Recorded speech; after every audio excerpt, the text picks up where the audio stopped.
আমি অপাধিকৃত হৈ থকা নিম্ন প্ৰাথমিকৰ পৰা মহাবিদ্যালয় পৰ্যায়লৈকে লগতে 2013 চন 2021 চন বা 2001 চনত বঞ্চিত হোৱা শিক্ষক কৰ্মচাৰীবিলাকে অতি আশাৰে বাট চাই আছোঁ যে অসম চৰকাৰে অৰ্থাৎ হিমন্ত বিশ্ব শৰ্মা নেতৃত্বাধীন বিজেপি চৰকাৰখনে তেওঁলোকৰ কাৰ্যকালৰ শেষত হ'লেও এই ভেঞ্চাৰ বিদ্যালয়খিনিৰ ক্ষেত্ৰত এটা ভাল সিদ্ধান্ত ল'ব, ভাল খবৰ এটা দিব আৰু আমাৰ সমস্যাটো সমাধান হ'ব।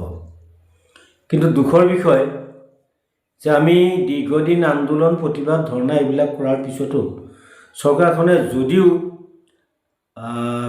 এখন সংশোধনী বিধেয়কৰ নামত এখন নাটক কৰি আছে, সমান্তৰালভাৱে শিক্ষামন্ত্ৰীজন প্ৰকৃততে এজন একেবাৰে দায়িত্বহীন কাণ্ডজ্ঞানহীন এজন শিক্ষামন্ত্ৰী, যিজনৰ লগত 5 বছৰ আলোচনা কৰিও আমি যিখিনি আমাক সংশোধনী লাগে 17-18 চনৰ যিখন পথ প্ৰাধিকৰণ আইন, এই আইনখনৰ যি ধাৰা উপধাৰা আমাক সংশোধনী লাগে, এই ধাৰা উপধাৰাবিলাকৰ বিষয়ে আলোচনা 5 বছৰ কৰিলেও তাৰপিছত শিক্ষামন্ত্ৰীজনে বিধানসভালৈ সংশোধনীখিনি নানিলে। আৰু এতিয়া মুখ্যমন্ত্ৰীজনে বাহিৰত অ'ত ত'ত যাই মানে শিক্ষকৰ প্ৰশ্নৰ উত্তৰতে হওক বা কোনোবা সাংবাদিকৰ প্ৰশ্নৰ উত্তৰতে হওক চালে বেৰে নোযোৱাকৈ কিছুমান কথা কৈ আছে। ক'ৰবাত ডাইচৰ কথা কৈছে, ক'ৰবাত পৰ্টেলৰ কথা কৈছে। আটাইতকৈ দুখৰ বিষয়, আজি মুখ্যমন্ত্ৰী মহোদয়ে ফেচবুকত লাইভ যোগে কেইটামান কথা ক'লে। তাৰ ভিতৰত এটা কথা যে অসমত এইখন চৰকাৰে যিমান নিযুক্তি দিব 10 ফেব্ৰুৱাৰীৰ ভিতৰত এই নিযুক্তিবিলাক দি শেষ কৰিব। কিন্তু এই কথাটো নক'লে যে এই নিযুক্তিবিলাকৰ ভিতৰত আমাৰ অপাধিকৃত হৈ থকা শিক্ষানুষ্ঠানৰ শিক্ষক কৰ্মচাৰীসকল বা বঞ্চিত শিক্ষকসকল থাকিব নে নাথাকে। 2022 চনৰ 20 অক্টোবৰত আমি যেতিয়া মুখ্যমন্ত্ৰীৰ লগত আলোচনা কৰিছিলোঁ, তেতিয়াই তেখেতক আমি অনুৰোধ কৰিছিলোঁ যে ছাৰ, আইন যদি সংশোধন কৰিবই, আমাক যিহেতু প্ৰাধিকৰণ কৰিম বুলি আপুনি ক'লে, গতিকে এই 1 লাখ আপুনি ঘোষণা কৰা এই 1 লাখৰ যিটো কোটা, এই কোটাটোতে আমাক প্ৰাধিকৰণৰ ব্যৱস্থাটো কৰক।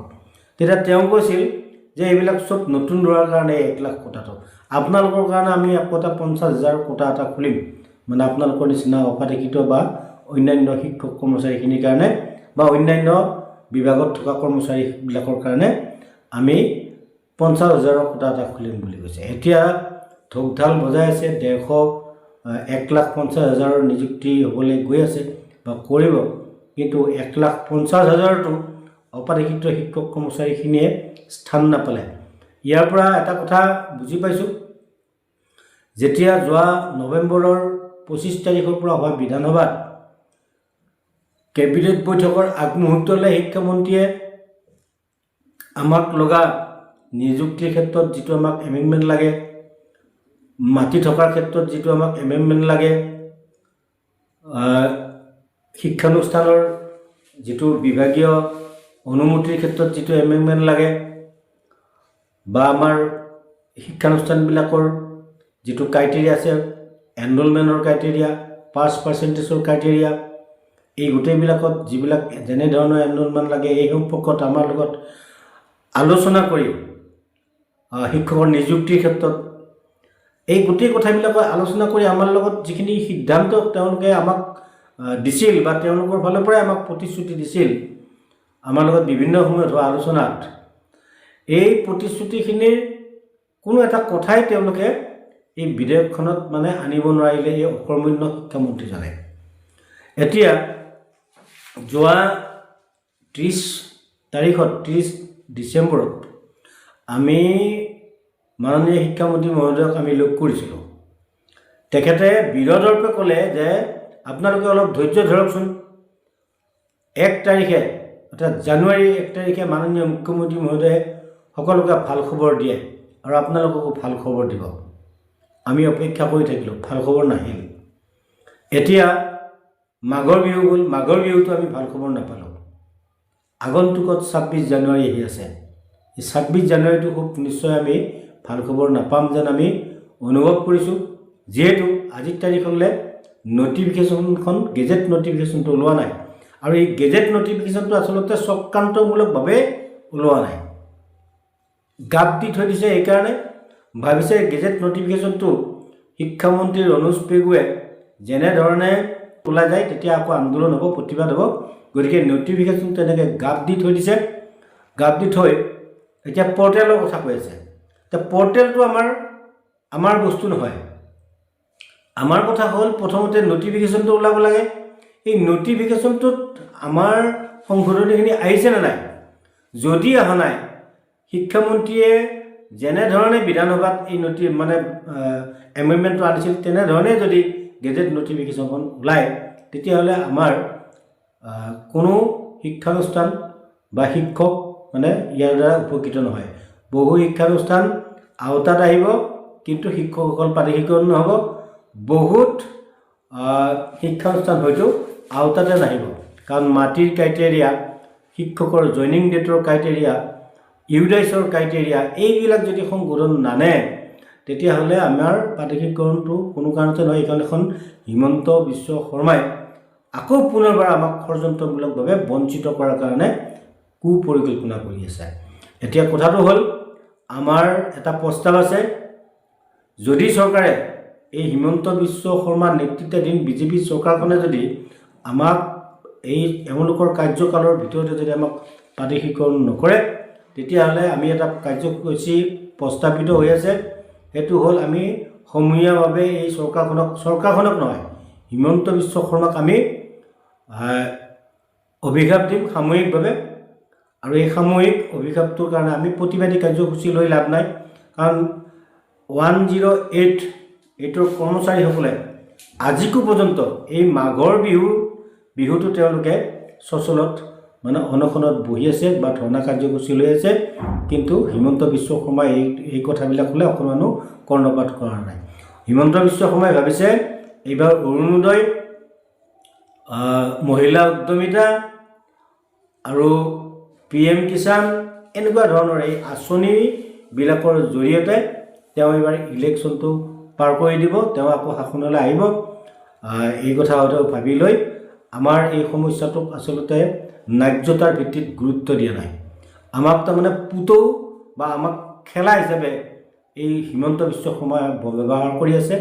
গতিকে আমি যিহেতু আমি সকলোৱে জানো যে আমাৰ 26ৰ নিৰ্বাচনৰ অধিসূচনাৰ আগত যদি আমাৰ বিদ্যালয়বিলাক, যিখিনি বিদ্যালয় অন্ততঃ মিনিমাম চলি আছে, এইখিনি বিদ্যালয় যদি প্ৰাধিকৰণ নহয়, তেতিয়াহ'লে আগন্তুকত যে এই বিদ্যালয়বিলাকৰ ভিতৰৰ পৰা বিশেষকৈ ME, LP, high school, higher secondary এই বিদ্যালয়খিনি বা ছিনিয়ৰ ছেকেণ্ডাৰী এই বিদ্যালয়খিনি আৰু জীয়াই নাথাকিব। এই কথাটো আমাৰ অতি চতুৰ মুখ্যমন্ত্ৰী হিমন্ত বিশ্ব শৰ্মাই এই কথাখিনি জানিছে।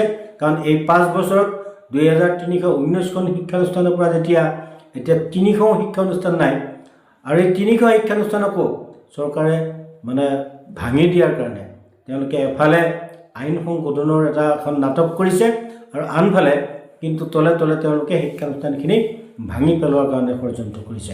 শ্ৰদ্ধাৰ শিক্ষাগুৰুসকল, মই আপোনালোকক এই কথাটোকে ক'ব খুজিছোঁ, আগতেও কৈছোঁ যে এই চৰকাৰখনক বিশ্বাসত আমি ল'ব নালাগে। আমি 2 এদিনতে শিক্ষামন্ত্ৰীক লগ কৰিম, লগ কৰি স্পষ্টভাৱে আমি জানিব বিচাৰিম যে আমাৰ এই বিদ্যালয়খিনি তেওঁলোকৰ এই কাৰ্যকালৰ ভিতৰত প্ৰাধিকৰণ হ'বনে নহয়।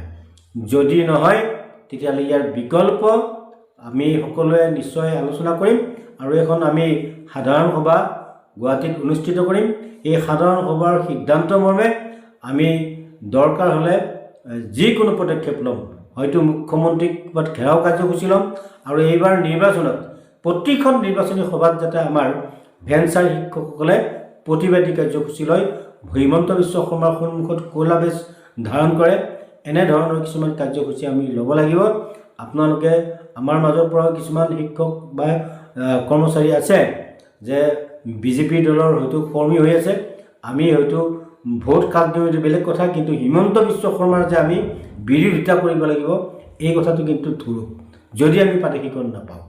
আৰু যিবিলাক কাৰুকাৰ্য দেখি আছোঁ এই কাৰুকাৰ্যখিনি দেখি আমাৰ ভাৱ হোৱা নাই যে অতি সহজে হিমন্ত বিশ্ব শৰ্মাই আমাৰ এই অপ্ৰাদেশিত শিক্ষক কৰ্মচাৰীখিনিক প্ৰাদেশিকৰণৰ ন্যায্যতা দিব বা আমাক প্ৰাদেশিকৰণ কৰি আমাৰ যি প্ৰাপ্য এই প্ৰাপ্য আমাক দিব। গতিকে সকলোকে মই আহ্বান জনাইছোঁ, নিম্ন প্ৰাথমিকৰ পৰা মহাবিদ্যালয় পৰ্যায়লৈকে আপোনালোক সকলো সাজু থাকক। 2 এদিনতে শিক্ষামন্ত্ৰীক লগ কৰিম আৰু শিক্ষামন্ত্ৰীক লগ কৰি শিক্ষামন্ত্ৰীৰ পৰাই জানিব লাগিব, কাৰণ যিহেতু মুখ্যমন্ত্ৰী আমাৰ পৰা পলাই ফুৰে, তেওঁ আমাক লগ নিদিয়ে, আমাৰ লগত কথা নাপাতে, ভেঞ্চাৰৰ শিক্ষকৰ লগত কথা নাপাতে।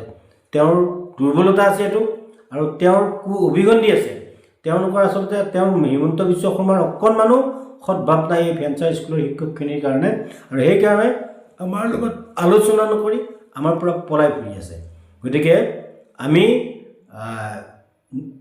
এইবাৰ বাকী একো নোৱাৰিলেও আমি অন্ততঃ যিখিনি শিক্ষক কৰ্মচাৰী আমি এতিয়া জীয়াই আছোঁ, যিখিনি শিক্ষক কৰ্মচাৰীয়ে এতিয়াও মানে বাৰে বাৰে বঞ্চিত হৈ হিমন্ত বিশ্ব শৰ্মাই কৰা বঞ্চিত, হিমন্ত বিশ্ব শৰ্মাই কৰা প্ৰতাৰণাৰ বলি হৈ যিখিনি মানুহ এতিয়া আমি মানে জীয়াই আছোঁ, এই আমি জীয়াই থাকি আমাৰ অন্ততঃ কথা ক'ব পৰালৈকে আমি বাকী একো নোৱাৰিলেও সমূহীয়াভাৱে যাতে হিমন্ত বিশ্ব শৰ্মাক আমি অভিশাপ দিব পাৰোঁ, তাৰ কাৰণে আপোনালোক সাজু থাকক। ধন্যবাদ।